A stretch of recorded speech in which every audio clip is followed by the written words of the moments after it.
नमस्कार, सात संदेश से मैं अनिल कौशिक। न्यूज़ अपडेट 7 बजे कार्यक्रम भादरा आसपास में आप सभी दोस्तों का स्वागत है। दोस्तों, कार्यक्रम की शुरुआत हमेशा की तरह मुख्य खबर से ही करेंगे और आज भी दोस्तों हम भादरा और नौहर आसपास की खबरों से ही शुरुआत करने जा रहे हैं। तो दोस्तों, आज नौहर तहसील के भगवान गांव में उस समय मातम पसर गया दोस्तों, जब सूचना आई कि जम्मू कश्मीर के कुलगांव में एक बैंक में मैनेजर के पद पर तैनात विजय कुमार बेनीवाल को आतंकवादियों ने गोली मार दी है। दोस्तों, ये बहुत ही दुखद घटना है और लगातार जम्मू कश्मीर से ऐसी घटनाओं से पूरा देश चिंतित है। और दोस्तों, बहुत बड़ी बात तो ये है कि लगातार जहां जम्मू कश्मीर के कश्मीरी पंडित जो थे वो लगातार वहां पर धरना प्रदर्शन कर रहे हैं और अपनी ड्यूटी को लेकर दोस्तों वो चिंतित है। और क्योंकि 15 दिन पहले ही मैं अगर याद दिलाऊं आपको, तो एक कश्मीरी पंडित को मारा गया था। उसके बाद में एक स्कूल में एक टीचर को गोली मार दी गई थी आतंकवादियों द्वारा और आज ये घटना हुई है। दोस्तों, लगातार जम्मू कश्मीर में अब आतंकवादी बौखलाए हुए हैं और वो चाहते हैं हर हाल में कि यहाँ जो जम्मू कश्मीर से बाहर के जो लोग हैं, हिंदू लोग हैं दोस्तों, उनको भयभीत किया जाए, उनको कश्मीर छोड़ने पर विवश कर दिया जाए। और उनकी ये तरकीब जो है वो कामयाब होती हुई दिखाई दे रही है। दोस्तों, जिस प्रकार से कश्मीरी पंडित लगातार धरना प्रदर्शन कर रहे हैं और अपनी ड्यूटी जम्मू कश्मीर से कहीं बाहर करने की मांग कर रहे हैं। दोस्तों, इस पर बेशक कल बात हुई थी और फैसला भी हुआ था कि जिला मुख्यालयों पर कश्मीरी पंडितों की जो सरकारी सेवाओं में है उनकी ड्यूटियां लगाई जाएगी। तो वहाँ कुछ एहतियातन उपाय भी किए जा रहे हैं। और आज मैं सबसे बड़ी खबर आपको बताऊं भारत की, तो दोस्तों NS डोभाल व अमित शाह गृह मंत्री के बीच में आज हाई लेवल की मीटिंग होने जा रही है।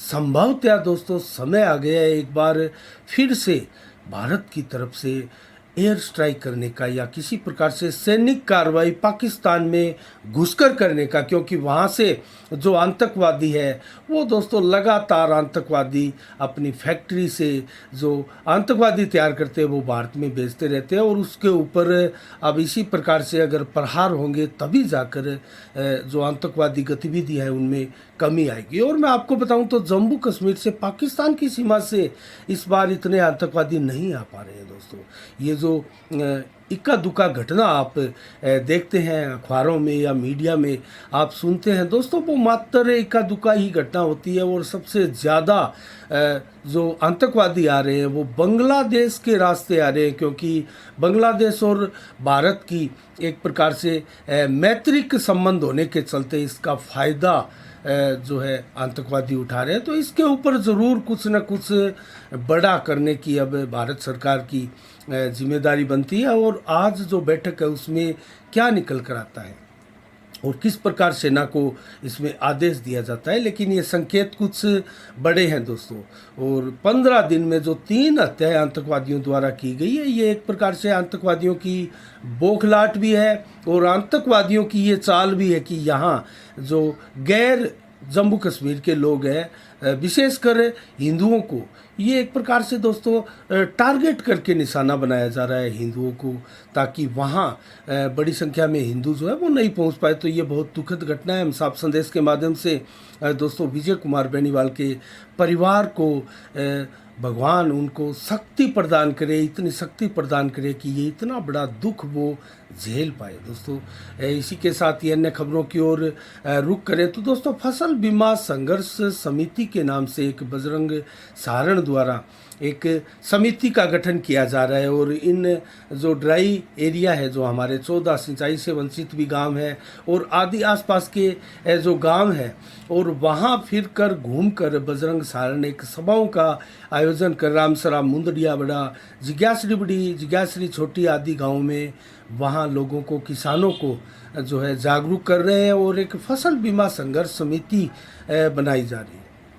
दोस्तों इसका मेन उद्देश्य जो है वो ये बताया जा रहा है कि जो फसल बीमा क्लेम किसी भी किसान का अगर किसी भी कारणों के चलते रुकता है या किसी प्रकार का विलंब होता है या अधिकारियों द्वारा किसी प्रकार की तकनीकी खामियां बताई जाती है, तो ये संघर्ष समिति उन सभी किसानों का मार्गदर्शन करेगी और नेतृत्व प्रदान करके किसानों को इजी तरीके से जो है फसल बीमा क्लेम मिले, इसकी सुविधा जो है वो प्रदान की जाएगी और सुगमता इस प्रकार से बनाई जाएगी। इसके अलावा दोस्तों भारतीय जनता पार्टी के प्रदेश मंत्री अशोक सैनी का 2 दिवसीय भादरा प्रवास रहा और उन्होंने भाग्यश्री अनाथ आश्रम प्यारों के साथ मिलकर कल भोजन भी किया और उनको भोजन करवाया और दोस्तों उनके साथ नाश्ता, चाय पानी, फल फ्रूट, जूस आदि उनको वितरित किया गया। इसके बाद में दोस्तों अशोक सैनी ने देर शाम को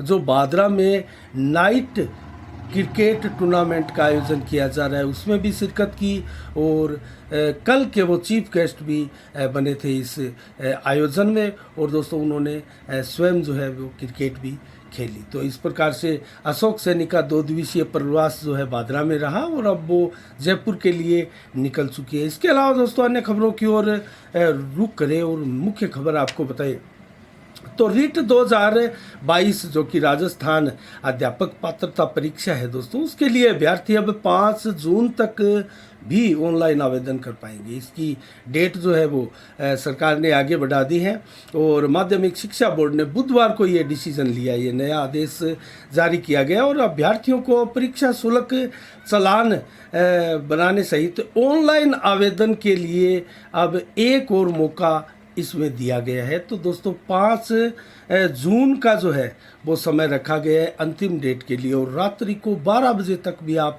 आवेदन जो है वो करवा सकते हैं। इसके साथ ही दोस्तों जिला बॉक्सिंग एसोसिएशन की ओर से जो आयोजन एक भादरा में किया गया बड़े स्तर पर दोस्तों संबा सती दादी जो है उनका परिसर है, वहाँ एक इस प्रकार का ग्राउंड भी बना हुआ है। विनोद सैनी जो समाज सेवी है उनकी तरफ से बनाया गया ये ग्राउंड और दोस्तों यहाँ अनेकों टूर्नामेंट पूर्व में भी आयोजित हो चुके हैं। इस प्रकार की व्यवस्था विनोद सैनी द्वारा यहाँ प्रदान की जाती है खिलाड़ियों को और यहाँ प्रोत्साहित भी पूरे तरीके से यहाँ खिलाड़ियों को किया जाता है। और बॉक्सिंग कोच सुनील कुमार के अनुसार दोस्तों यहाँ जो 28 और 29 मई को टूर्नामेंट का आयोजन सफलतापूर्वक संपन्न हुआ था, उसमें जिला बॉक्सिंग एसोसिएशन की ओर से ये कार्यक्रम आयोजित किया गया था और उसमें दोस्तों बॉक्सिंग प्रतियोगिता में महिला वर्ग में 48 किलो भार में अन्नू विजेता रही। इसके अलावा पुरुष वर्ग की बात करें तो 48 किलो में रुपेश कुमार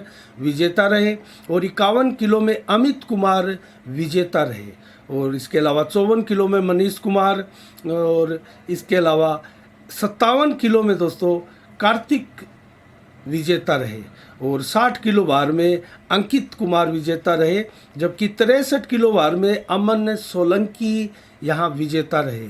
और मैं आपको बताऊं तो हर साल ये टूर्नामेंट दादी संबा सती मंदिर परिसर में बने बॉक्सिंग बाट के जो मैदान है उसमें होता है दोस्तों। इसके अलावा अन्य खबरों की ओर अगर रुख करें तो दोस्तों कांग्रेस ने अपने विधायकों को जो कि हरियाणा से जयपुर आए थे उनको रायपुर शिफ्ट कर दिया है। राज्यसभा के चुनाव है दोस्तों, हरियाणा में भी है और राजस्थान में भी है और ऑलरेडी राजस्थान में कांग्रेस में फूट सी दिखाई दे रही है और यहाँ जो उदयपुर के होटल ताज में ठहरे हुए विधायक थे उनको लेकर भी बहुत ही तरह तरह की चर्चाएं आ रही है कि विधायकों की संख्या वहाँ कम है और उसमें निर्दलीय विधायक जो चुनकर आए थे वो उस रिसोर्ट में उस होटल में नहीं पहुंचे। तो दोस्तों ऐसे में हरियाणा से जो 31 विधायक कांग्रेस के जीतकर वहां आए थे उनको पहले जयपुर लाया गया, अब रायपुर छत्तीसगढ़ भेजा जा रहा है। और दोस्तों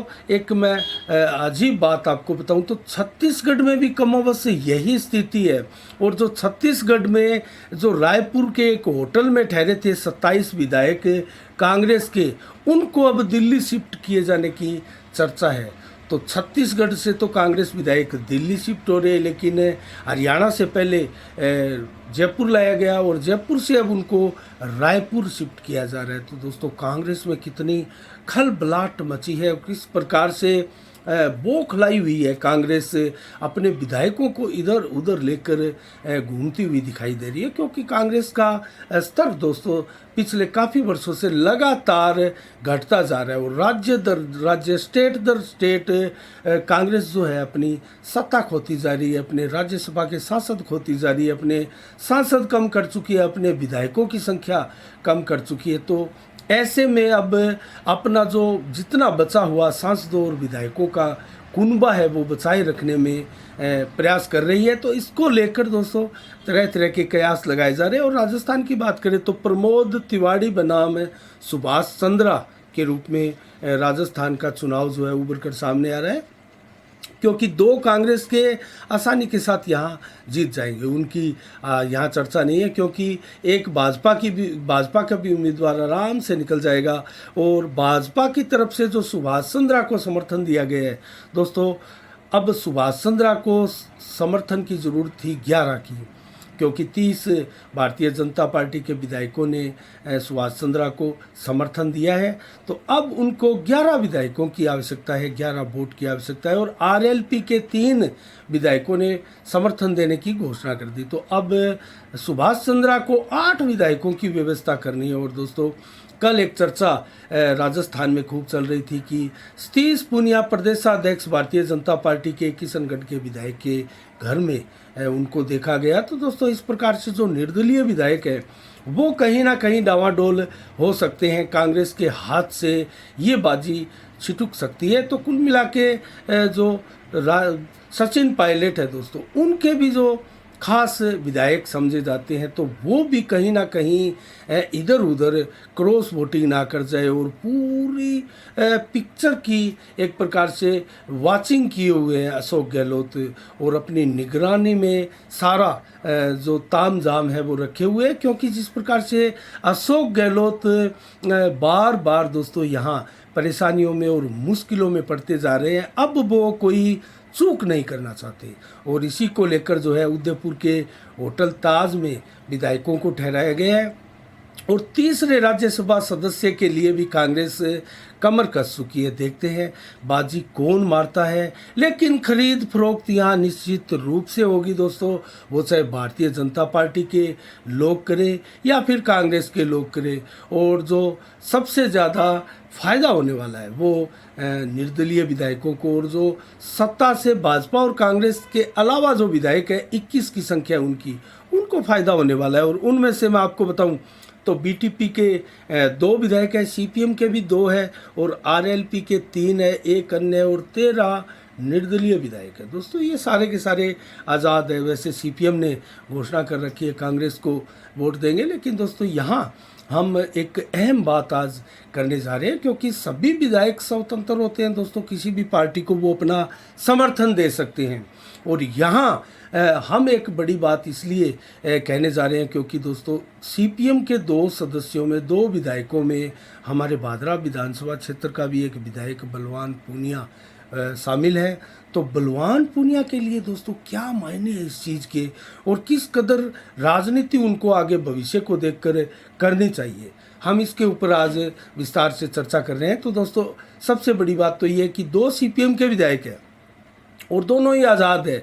और दोस्तों इस समय उनकी सबसे ज़्यादा पावरफुल विधायकों में और मोस्ट वैल्यूएबल विधायकों में उनकी गिनती अब आ रही है। तो इसका फ़ायदा कैसे उठाया जा सकता है, क्या बलवान पूनिया इसका फ़ायदा उठा पाएंगे? और दोस्तों यही समय होता है विधायकों के लिए एक बढ़िया राजनीतिक कदम उठाने का।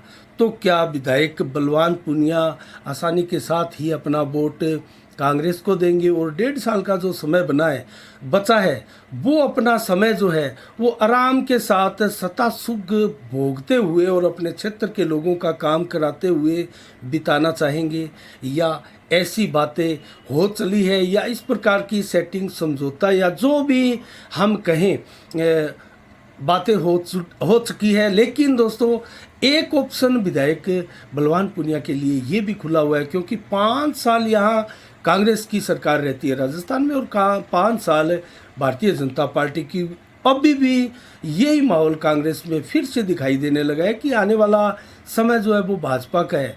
और बलवान पूनिया जैसे जो कुछ विधायक हैं वो अपना भविष्य एक प्रकार से सुनिश्चित करने के लिए या अपने भविष्य की राजनीति को कायम करने के लिए कोई बड़ा फैसला भी ले सकते हैं। और वो बड़ा फैसला क्या हो सकता है? तो क्या भाजपा के खेमे में जैसे सुभाष चंद्रा को वोट देकर भी क्या ये निर्दलीय या अन्य बीटीपी या सीपीएम या अन्य जो निर्दलीय विधायक है वो अपना आगे का भविष्य एक प्रकार से लंबा करके और सुरक्षित रख सकते हैं? दोस्तों ये बहुत बड़ी बात है, क्योंकि अगर ऐसा होता है और बलवान पूनिया अगर इतना बड़ा कदम उठाते हैं तो यहाँ भादरा क्षेत्र में खलबली मच सकती है, क्योंकि भारतीय जनता पार्टी की टिकट के प्रबल दावेदार संजीव बेनीवाल है। और संजीव बेनीवाल इस कदर मजबूत और स्ट्रॉन्ग भी है कि उनके अलावा टिकट की दावेदारी में कोई दूसरा दावेदार नहीं है। लेकिन बलवान पूनिया यहाँ लगातार पिछड़ते जा रहे हैं दोस्तों, और उनको भी लगता होगा, और उन्होंने जिस प्रकार की राजनीतिक 20 वर्षों में की है उनका आईक्यू भी यही कहता होगा कि भादरा में क्या होने वाला है, और वो इसका अंदाज़ा भी कुछ ना कुछ लगा पाए होंगे। उनके जो विशेषज्ञ है, उनके जो कार्यकर्ता है, उनको जो राय देने वाले लोग हैं, इस प्रकार की मंत्रणा जरूर उनमें हुई होगी। तो क्या संभावनाएं हैं कि बलवान पूनिया भाजपा के खेमे में भी वोट कर सकते हैं? दोस्तों ये कयास है, और कयास हम भी लगाएंगे और लोग भी लगा रहे हैं, और ऐसी चर्चाएं भी है कि बलवान पूनिया संजीव बेनीवाल को मात देने के लिए भाजपा का दामन थाम सकते हैं। और भाजपा के दूसरे निर्दलीय उम्मीदवार, जो कि भाजपा भी बाहर से निर्दलीय उम्मीदवार सुभाष चंद्रा को समर्थन दे रही है, तो बलवान पूनिया भी उनको समर्थन दे सकते हैं, क्योंकि सुभाष चंद्रा दोस्तों कहीं ना कहीं भादरा की माटी में पले बड़े यहाँ रहे हैं, ये उनकी जन्मभूमि भी भादरा को मान सकते हैं। तो दोस्तों क्या सुभाष चंद्रा को समर्थन दे सकते हैं बलवान पूनिया, और आगे की भविष्य की यहाँ राजनीति है उसमें भूचाल ला सकते हैं? ये बहुत बड़े कयास है, बहुत बड़ी बात है। लेकिन क्या हो सकता है ये तो ये नेता ही जानते हैं। लेकिन होना राजनीति में दोस्तों कुछ भी हो सकता है, और राजनीति एक ऐसी संभावनाओं वाला क्षेत्र है दोस्तों, ऐसा कि उसमें कुछ भी हो सकता है, सब कुछ इसमें जायज़ है। तो क्या कदम उठा सकते हैं बलवान पूनिया, और ये देखने वाली बात है। लेकिन क्या बलवान पूनिया आगे कांग्रेस की तैयारी कर रहे हैं, इसके ऊपर भी ये डिपेंड होता है। और एक विचारधारा की भी बात है दोस्तों, विचार जिस प्रकार से हार्दिक पटेल थे और बीजेपी के लोगों ने उसके ऊपर टुकड़े टुकड़े गैंग और क्या क्या आरोप लगाए, और भारतीय जनता पार्टी और उनके नेताओं को और आरएसएस के लोगों को हार्दिक पटेल सदैव उन पर बरसते रहे, उन पर गालियां निकालते रहे, उनको एक प्रकार से गद्दार कहते रहे, देशद्रोही कहते रहे, उनके ऊपर भारी भरकम शब्दों का इस्तेमाल करते रहे। लेकिन आज 2 जून को वो भारतीय जनता पार्टी में शामिल हो गए। वो अपने घर में पूजा पाठ के साथ, विधि विधान के साथ उन्होंने एक ट्वीट भी किया। भारतीय जनता पार्टी के जो प्रधानमंत्री हैं नरेंद्र मोदी, उनके कार्यकाल में एक छोटे से कार्यकर्ता के रूप में जो है वो काम करने की इच्छा भी व्यक्त की। तो क्या यहाँ ये चेंजिंग भी हो सकती है? क्या बलवान पूनिया इतना बड़ा कदम उठा सकते हैं? क्या बलवान पूनिया भादरा की राजनीति में भूचाल लाने में सक्षम है? क्या इस प्रकार की दिमाग में उनके कोई राजनीति या कोई रणनीति उभर रही है या बनी है, इसके ऊपर कोई बात हुई है? दोस्तों अभी हमारे पास इसकी कोई सूचना नहीं है, ये कयास है, और जनता में जिस प्रकार की चर्चाएं होती है हम उसके कयास लगाते हैं, और संभावनाओं और विकल्प जितने भी होते हैं दोस्तों हम उस पर बात करते हैं। और आज इस विषय पर भी हम इसलिए बात कर रहे हैं कि अगर कल को इस प्रकार का कदम बलवान पूनिया उठाते हैं तो क्षेत्र की राजनीति में किस प्रकार से भूचाल आ सकता है, इसका अंदाज़ा दोस्तों आप भी लगा रहे होंगे। लेकिन इतना सहज भी नहीं है, क्योंकि इसके पीछे एक नेता का पूरा वजूद, उनके कार्यकर्ताओं की राय और उनकी एक मानसिकता, उनकी एक जो राजनीति में पदार्पण करने के बाद में उनकी जो विचारधारा रही है दोस्तों, ये भी एक बहुत बड़ा इश्यू ज़रूर होता है। लेकिन राजनीति में विचारधाराओं को ताक पर रख दिया जाता है और उसके बाद में फैसले लिए जाते हैं। तो हम इसका डिसीज़न आपके ऊपर ही छोड़ते हैं कि आप किस प्रकार सोचते हैं। दोस्तों कमेंट बॉक्स में भी हमें लिखकर इसके बारे में बताइएगा, क्योंकि 10 जून को ये चुनाव होने हैं और हमारे क्षेत्र से बलवान पूनिया जो है सीपीएम के विधायक है, और फिलहाल भारतीय जनता पार्टी और कांग्रेस में जिस प्रकार की रसाकसी प्रदेश में चल रही है, उसमें ये अपना वोट किसको देंगे। क्या अब तक 3.5 साल कांग्रेस का शासन का साथ दिया है, आगे भी 1.5 साल साथ देंगे, और आने वाले चुनाव में हो सकता है यहाँ भाजपा भी आ जाए और कांग्रेस भी दोबारा आ जाए। लेकिन जैसा कि चर्चाओं की माने, अगर संभवतः भाजपा यहाँ आती है तो दोस्तों यहाँ भी भादरा विधानसभा में भी परिदृश्य चेंज हो सकता है। लेकिन क्या उठापटक की राजनीति में कुछ परिवर्तन, कुछ चेंजिंग यहाँ भी आ सकती है, इसका सारा का सारा हम आप पर ही छोड़ते हैं डिसीजन। तो दोस्तों अब आज की समीक्षा में इतना ही। अब मंडियों के भाव और मौसम के मिजाज के बारे में बताए उससे पहले मैं आपको बताना चाहूँगा 2 जून को आज क्या विशेष दिवस है। आज 2 जून को 2014 में आंध्र प्रदेश से अलग होकर दोस्तों तेलंगाना जो है देश का 29वां नया राज्य बना था, और 45 साल तक हिंसक आंदोलन चले थे दोस्तों तेलंगाना में, अगर आपको याद हो तो। और उसके बाद में ये जो है 2014 को जब प्रधानमंत्री नरेंद्र मोदी ने सत्ता संभाली थी देश की, उस समय ये 29वां राज्य बना था। इसके अलावा दोस्तों 1988 को भारतीय सिनेमा की महान शख्सियत, महान हस्ती, निर्माता, निर्देशक राज कपूर का निधन हुआ था दोस्तों, आज 2 जून को।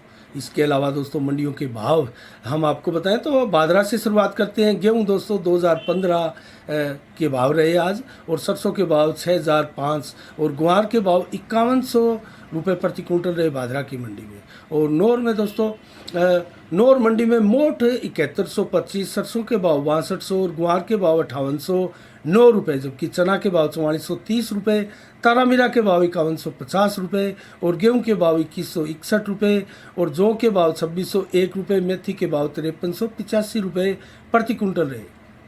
गंगानगर मंडी में सरसों 6421, जौ के भाव 2801 और गेहूं 2460 रुपये। सर्वाधिक भाव हमारे आसपास के जिलों में दोस्तों गंगानगर में गेहूं के मिले हैं। इसके अलावा चना यहाँ 4380 रुपये, रायसी नगर में सरसों 6280 रुपये, जबकि जौ के भाव 2620 है और गेहूं के भाव 2070 है, जबकि चना के भाव 4315, ग्वार के भाव 5510 यहाँ उच्चतम मिले। और संगरिया मंडी में दोस्तों जौ बिकी है 2691 रुपये, गेहूँ बिकी है यहाँ 1991 और ग्वार के भाव यहाँ रहे 5435 रुपये उच्चतम, जबकि सरसों के भाव 6275 रहे। आदमपुर मंडी में सरसों 6412 रुपये प्रति क्विंटल बिकी है और ग्वार के भाव 5487, नरमा के भाव 11600। एलनाबाद मंडी में सरसों दोस्तों 6500 रुपये और चना 4410 रुपये, जबकि नरमा बिका है यहाँ 10,800 रुपये। तो नरमे के भाव में भी कुछ कमी यहाँ आई है। इसके अलावा दोस्तों 2 जून को आज मौसम 43 से 44 डिग्री टेम्परेचर रहा और बादलों का आवाजाही रही। परिवर्तनशील मेघ भी आज देखने को मिले, करीब 54-55% बादल यहाँ छाए रहे और 11 से 14 किलोमीटर की रफ्तार से हवाएं भी चलती रही दोस्तों। कल 3 जून को कैसा रहने वाला है मौसम, और 3 जून को कल दोस्तों 31 से 42 डिग्री टेम्परेचर दिन में रहेगा, 44 से 46 डिग्री टेम्परेचर दोपहर को और 38 से 44 डिग्री टेम्परेचर शाम को रहेगा। तो कल 46 डिग्री टेम्परेचर, एक बार फिर से गर्मी का एहसास आपको होने जा रहा है।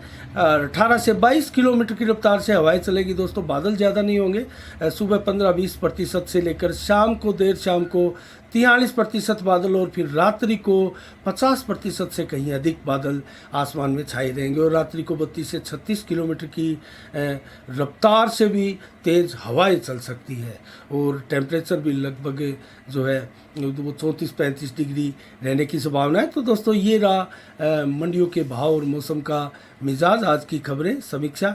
तो दोस्तों कैसी लगी कमेंट बॉक्स में ज़रूर बताइएगा। राज्यसभा चुनाव में क्या होने जा रहा है, राजस्थान में क्या अपने विधायक बलवान पूनिया को क्या करना चाहिए और क्या बलवान पूनिया इस प्रकार का कदम उठा सकते हैं। दोस्तों इस प्रकार की बातें, चर्चा जो है वो क्षेत्र में ज़रूर हो रही है, लेकिन इन चर्चाओं को पर लगने एक अलग बात है। तो आज के लिए इतना ही, कल ठीक शाम 7 बजे फिर आपसे मिलेंगे और तब तक के लिए दोस्तों आप अपना बहुत बहुत ख्याल रखिएगा। मुझे दीजिएगा इजाज़त।